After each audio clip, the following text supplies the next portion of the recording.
Right, so little update video. I've got to repack my tool bottle, so I thought I'd give a quick overview of what I've got in it. So this ProBike tool mini pump with it's got the little tube inside the end of it, which works a dream. That has a little mount that clips on the seat tube, seat tube bottle mount, and then I've got my little tool bottle.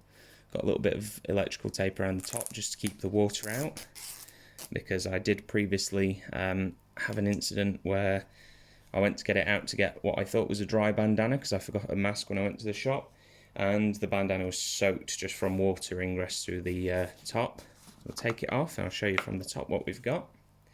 So first off, got a buff Union flag because my patriotism, and right up in centre, electrical tape and a pair of gloves, just a little cheap pair of non-latex gloves, so I'll chuck those down there.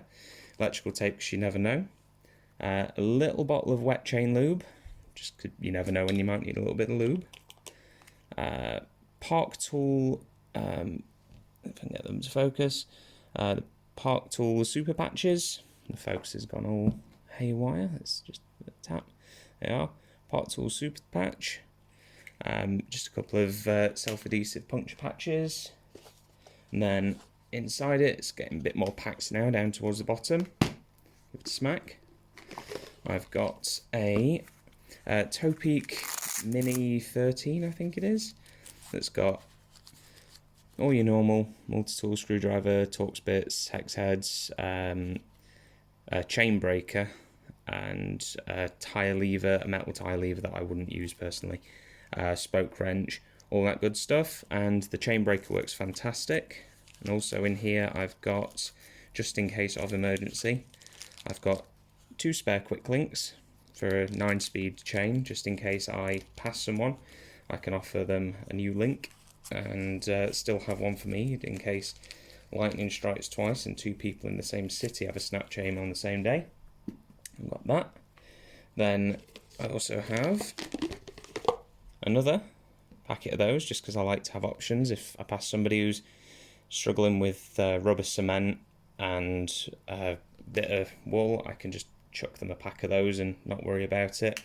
Get somebody back on the road on the morning commute. And I also have a new tube, just a whole new tube. So the idea behind the tube and the patches is if I get a puncture on my way to work or on my way home from work when I want to get home to eat, or if I want to go to work and get paid, replace the whole tube, sling the old tube in my jersey pocket and repair it when I'm in the office. I've got a spare tube.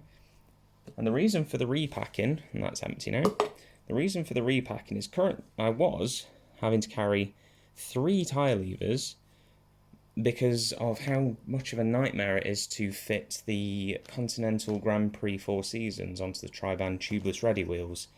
And they can get the hell out of here, because in my last video I showed this, which is the tyre glider, which is made by a chap in Caerphilly in Wales. I think his name's Kevin. And less than 4 minutes with me dropping the tool, forgetting to deflate the inner tube fully and having to accommodate for re-putting the tube back in. 4 minutes 5 seconds with talking, getting the tube on and off, getting the tyre off and back on again. Less than 4 minutes. So the length of this video was the length of the entire process on the last one. So that's going to get packed in there instead now.